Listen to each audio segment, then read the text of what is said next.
Hello YouTube viewers, welcome to my channel Science to Technology. In today's show, Future Friday, we're going to talk about Tesla Battery Day. So let's dive right into it. Well, what the heck we are talking about? We are talking about a Tesla 2020 shareholders meeting. Basically, if you are any Tom, Dick and Harry who had huge chunk of Tesla owned in terms of stocks and all that jazz, so this is what we call investor meeting. So this is what happened. This happened in Fairmont, California, USA 2020, basically 22 September. And I'm recording this video in 24 September. Now, it was an interesting event because, as you know, the world ended in 2020, so we had car drive-through as a presentation. So it was quite amazing, unique way of, I have to say, like, old movie theaters which use drive-through theater which we used to have. So you have to understand, Elon Musk is always behind schedule whenever it comes to Teslas, and most of the time, like if you narrow it down, like what exactly the problem is the battery. It always comes down to that, like battery is the choke point. So they are going back to the roots and improving the design. Now if you watch all my older videos about battery technology, I always specify bigger cells are always better. Basically, instead of having hundreds of small cells, it's better to have 50 bigger cells. So Elon Musk did started this philosophy, like the early cars had 18650. Now why 18650? Because it's an industry standard used in almost everything from electric cars to electric road vehicles to basically bikes and cycles and all that jazz, to laptops to power banks. Basically this was a standardized system, same way AA cells are. So he started with that, but then he was like, this is not good enough, so let's go one up. So new cells were created that was 2170, bit bigger. That gave them certain advantages, reduce the number of cells, reduce the number of connection, improvements all around. So they're like, okay, but here's this still was not good enough. So at this point in time, they're like, okay, sit down, figure out what is the biggest cell we can make, because you have to understand, if you start to make bigger cell, it's awesome, but here's the deal, after a point it becomes a headache. Because imagine this way, you are expecting, let's say your inverter is expecting 300 volts of power, but let's say you made cells very huge, you may be only physically able to pack 250 volts. Then you have to redesign your electronics, so that becomes a problem. So you have to be very mindful how much bigger you can make while still physically able to fit it, physically able to transport it, like all that jazz. You have to figure all those things out. So they plotted a curve. It's like, okay, we can keep making bigger. At this volume point we are awesome. If go bigger than that, we end up in red zone. So the new big cell, this time it was like, okay, this is the biggest we can make at this point in time with current technology without suffering too much consequences. It's 80 millimeter, which is like this huge. This is 80 millimeter huge, and by diameter wise almost 5 centimeter in diameter. So it's a huge cell, as in like freaking huge. Now, so they have already done that. So they went from 18650 to 2170. So this time they are going bonkers, like 46 by 80. So this time it's huge. Now benefit of that is it's big. It's a water tank. Basically think of it this way, it's a water tank. So how much carrying capacity this puppy has? If 1 liter can be packed into this, like current system, they can pack 5 liters in this puppy, so which is awesome. And there is another aspect of that. Think of this, steel is not adding anything to you, like it's not giving you electricity, it's not giving you capacity, it's just fuel tank, it's not fuel itself. So having the steel there, you want to reduce the basically improve the percentage of electrolytes to casing. You want to reduce the amount of casing you are carrying around, so this also improves in that regard. So they got 5 times the capacity per cell. Awesome.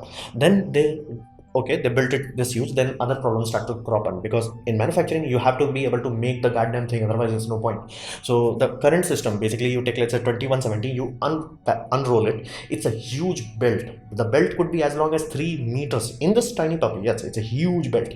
Now they have tabs on that. Now they have only one tab, and generally center of the place, so electrons do not have to travel too much. Side effect of that, electron still has to travel a meter inside a tiny battery. Consequence, resistance. Consequence, heat output. Consequence, choke point, limiting factor. So they are like, okay, not only that's a serious limitation, it also is a hard to manufacture. It's not something that you can just roll up, like how newspapers are rolled up. It's not efficient enough. So they started a new design process. This was the outer shell. They're like, okay, this is the mathematically what we can get, let's improve inside it. So they designed what we call tabless design. Now this tabless, there is no tab. What they have, the anode and cathode, they are kind of offset, so to say. Like, again, I do not know exactly how they're doing. So they're offset and they're cutting it, and then they are folding it. Basically they are folding it like a shingle structure. Now benefit of this can be done in motion. The battery never needs to slow down. Once the roll starts to unwind, like from anode and cathode, chemical department is starting to unroll that, and final package is being done. You can do that, everything, like including tabbing, while it's in motion. which is awesome. Manufacturing speed turbocharged. And there is another benefit of that. Like manufacturing boost enough is like, just do it for that alone. But there is also another benefit because tabs are everywhere. Basically the belt, like top and bottom has the connection, rather than like go there and then there is a tab. Rather than that, is like top tab, bottom tab. You don't, electrons do not have to travel far. What does that mean? So we already figured out, like it has 5 times the capacity. Then it's also 6 times the power. Basically water tank, it has a bigger tab. Benefit of this means it can dump huge amount of ampere without heating up, which is awesome. So that means you can charge this puppy quicker, discharges quicker without having thermal issues, which is awesome. So not only they can manufacture this puppy much quicker, which will reduce the cost, they can also charge and discharge the same design, same chemistry. You can take exact same chemistry as 18650 and you still get more oomph out of it simply because of this design. So this is awesome. And because of there is like a huge tab there, the thermal convection, basically how the heat is conducting from point A to point B, is also improved. Benefit, you can do proper cooling instead of like trying to cool down a lot. You have to cool enough. It's like enough. It's like conduction. If you can conduct the heat from point A to point B efficiently, more than good enough. This puppy achieves that. So these are the core fundamentals. This is their next gen technology, basically how 5G works. This is their first step of that 5G technology, where they have bigger cell, so reduce the amount of steel needed per liter of electrolyte. Awesome. Big enough, so that means they still don't have to carry like hundreds of cell, will go down to by 5 times. So that's awesome. The tabless design, super quick to manufacture, much better thermal properties, much better charging and discharging rate. Ultra awesome. So this is just the design phase. There is no chemistry change at this point in time. This alone yielded them around 10 to 15% boost, flat out, directly. Reduce price, increase performance, done. Now that was just the design. How about you change something in the process? Basically, how the heck you manufacture this puppy? So every time they miss the deadline, it's like, dude, Panasonic, is not able to manufacture. Our Gigafactory is not able to manufacture. The LG is not able to manufacture. It always comes down to that because the process is fundamentally slow. Now, how the heck they're gonna fix that? If you have paid attention to Tesla stuff recently, you must have noticed they bought a company known as Maxwell. Now, people find it odd because Maxwell is known for what we call supercapacitor. Then why the heck a company that makes lithium ion bought this? Because they were also the company that holds a patent of dry battery electrode. And it's not like they are just holding it, something like that. They developed this technology. So right now what we have, the anode and cathode, those are made out of stuff. Now those stuff are made into a slurry. Slurry is made onto a sheet, like mated on, and then it had to be dried. Now this puppy is an expensive process, not only physically big process, like as in like your baking chamber would be huge, as in like 5 to 6 meters to like 10-20 meters huge, like huge too. And it's like it also takes a lot of energy. So you have expensive process. So what this company Maxwell developed is like, you have the powder, roller, done, that's it, done, go home. So this was amazing technology. That's why Elon Musk bought this company. So they took the company had only a basically rough concept. They could do it, they did do it, they did test it out, like it's an actual patent, it's not just some hoo-ha, but they were like flat out, it's like, dude, it's a lab scale technology. To make into a factory scale technology, that's a completely different thing. But that's where Elon Musk's deep bank pocket comes into the play. He started to invest into that system. Okay, we got the core technology, we know how it works, let's make it better, let's make it bigger. So all those things allowed them to now manufacture cells itself much more efficiently. On top of that, add the tabless design, now you're doing all that process much more quicker in a smaller footprint. Your factory is now physically smaller. You have to buy less ground from the government.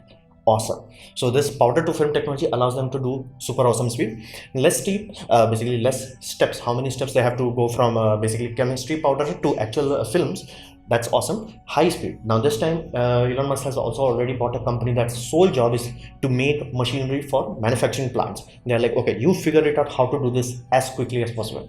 They are no longer holding back, like, okay, this is how LG did that, this is how Panasonic. No, we have to redesign from ground up. And they're taking a lot of inspiration from glass industry, because bottling up something, it's almost the same thing, but they're doing it so fast. It's like mind-bogglingly fast. You are talking about hundreds to thousands of bottles per second. So they want to achieve that kind of speed, bonkers speed. They want to go YOLO on it.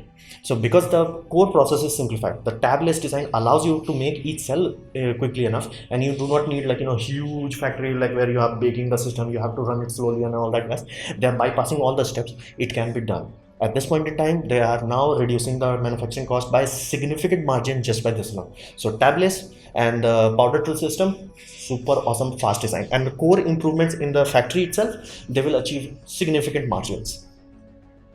So it's all fine and dandy while you have improved the battery design, while you have improved the basically manufacturing process. The next bottleneck that you have to deal with is material. Now, to solve the material problem, they went back to the basics. Now, generally, lithium should be bonded with what we call silicon. Problem with that is silicon expands. So basically, it does allow you to absorb lithium ion. Benefit of that, it will absorb 5 times. Side effect, it will expand also. It's not like there is an empty crystal lattice structure where ions goes into. It's almost like it goes there, but it expands the main lattice, so it physically expands, which is fundamental problem. You do not want your battery to be under stress, and that causes physical damage to the battery on a chemistry level from the inside. So that is fundamentally a no-go. But every time we try to use silicon and try to solve the problem, consequences like its process is much too convoluted, much too complicated. People have tried putting carbon nanotube on these puppies, so it's very expensive per kilogram. To make a cheaper battery, they're like, okay, let's go to raw silicon. But what is the problem? We can't use it because it expands and contracts. What if we bind it with this puppy with something known as ion conducting polymer? So benefit of that, there is another lattice that is there, expanded, fully absorbing the space. And when silicon absorbs ion, it contracts. Basically, there is a spring structure that is retaining the main structure, and it gives way when this ion, basically lithium comes in. It's like, okay, I got this. You take the space. Lithium goes out. It's like, okay, I expand the space. So there is an inbuilt spring mechanism built into this. Now, it's not physical spring, it's on a chemical level, on a polymer level.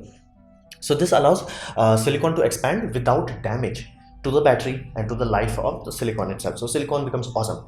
And that's not the amazing part. The amazing part is cheaper, because the whole process is multiple times cheaper than anything else. So super easy to manufacture. And silicon, we are not gonna run out of silicon ever. So no problem there.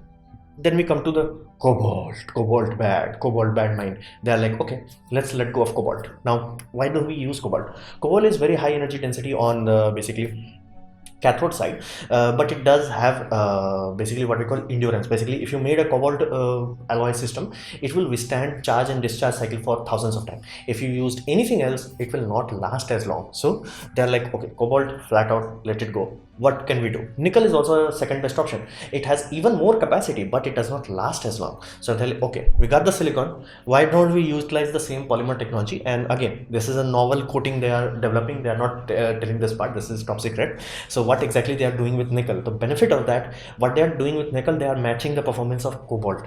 Nickel is much cheaper, much more ethically mined, much more much less harmful and all that, and much less of a bottleneck. So they are going nickel alone. Now, because they developed the whole cathode also, they are like, okay, what if we go down even further and removed cobalt? We got nickel, but if we created nickel and magnesium alloy, now they got the YOLO power. It's like, YOLO amount of power. This power would be needed if they want to make a semi truck. They would need high energy density that comes from that nickel magnesium alloy system. But what if they don't want the highest power to weight ratio? What if they just want cheap power? Mix it with iron. Benefit of that, the battery will be cheaper. Now you're like, why would anybody want to do that? Here's the, do you really want the highest or smallest package available for your grid storage? No, size does not matter at that point in time. You rather have something that you can actually afford. Let's say you are building a house, basically power bank. Rather than using basically expensive nickel, use iron. Yes, it will be bigger, but transport cost would be only once at time, and it's not like it's running on its own power. So you don't have to like, okay, it's, if it were lighter, I'll get better mileage. It's only one-time deal. So for those kind of equations, and if they want to make a cheap car which is small kind of easy range, iron is the best choice. So now they have multiple algorithms would be wrong word, mixture so to say. So where they have iron for super cheap, basically big bulky storage, and they can be made for cheaper cars. Then they have nickel, and the percentage of nickel magnesium alloy, they go to YOLO levels for high performance car and semi trucks. So because they are going back to the roots, they are like improving the anode and cathode. Now another aspect is, how the heck you gonna get the lithium?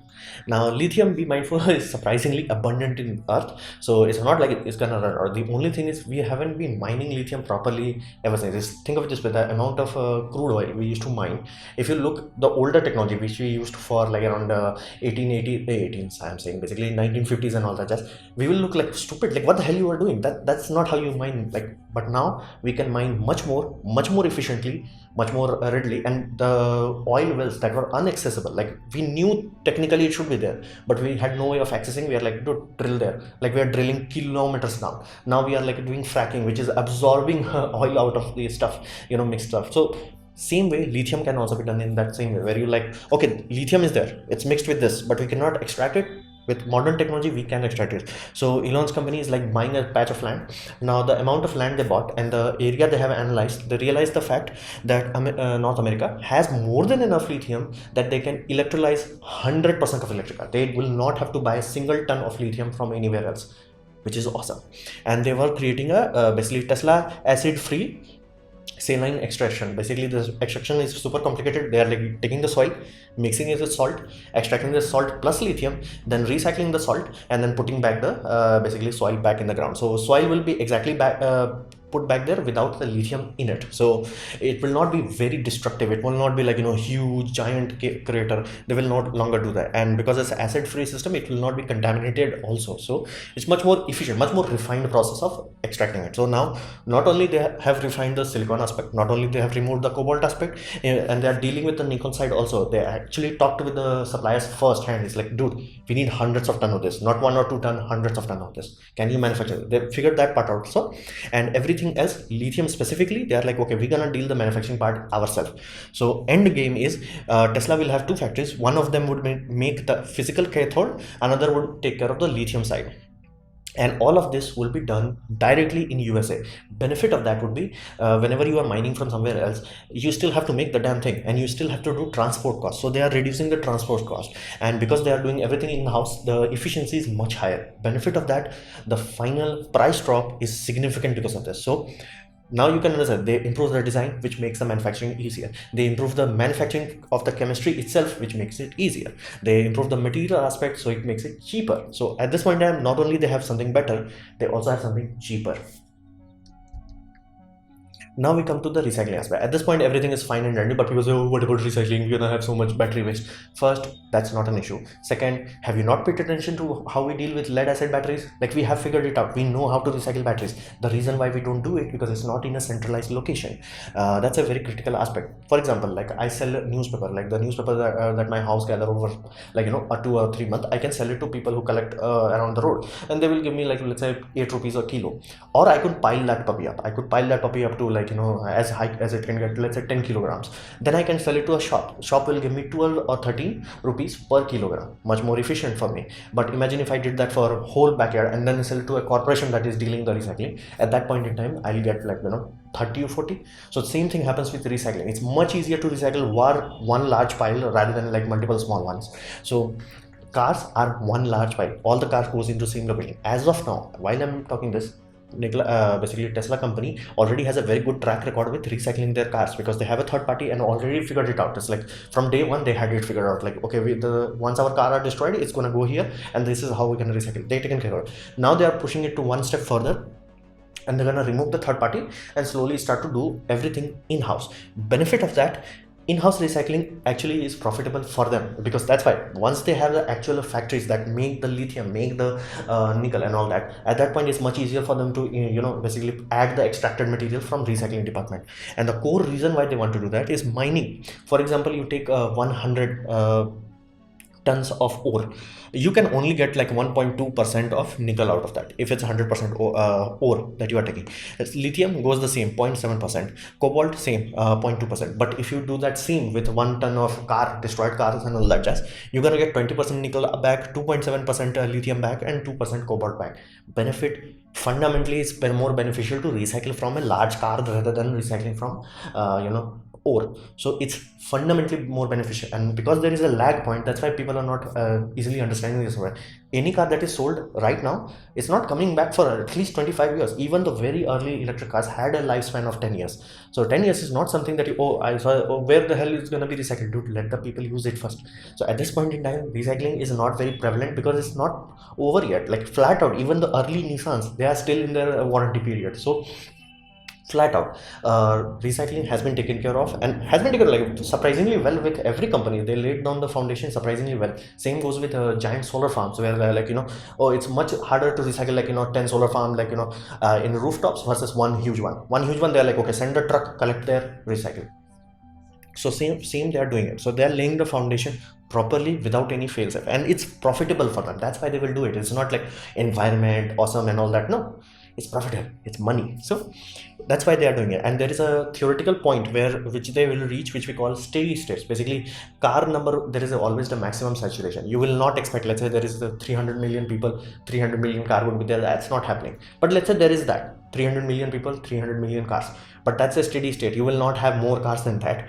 And at that point in time, all the old cars will become a big enough supply that you will not have to mine new materials. Like again, your mining will go from, let's say, hundreds of tons of mining to few tons of mining, just to keep adding new stuff. But you will not have to do new stuff. So there is a serious probability that they will not need to mine new stuff. And this is very recent. Like if the car basically electric car adoption rate goes as it's going right now, they will reach this point surprisingly quickly. So recycling also taken care of. Now I'm covering this in Future Friday for one simple reason: the game is on. At this point in time, it's serious, the game is on, and I can only compare this puppy to iPhone event. Now, I personally do not like Apple. I fundamentally hate them. But under no circumstances, I will deny the amount of majesty they successfully able to create at the first iPhone launch. There was nothing that even comes close to this. Like, dude, you are not even in the same racing league. At this point in time, Tesla successfully managed to do that. Even if they achieve 50% of it, they are saying they're going to reduce the cost by 50%. Let's say they only managed to reduce it by 25%. They are saying they are doing it in 3 years.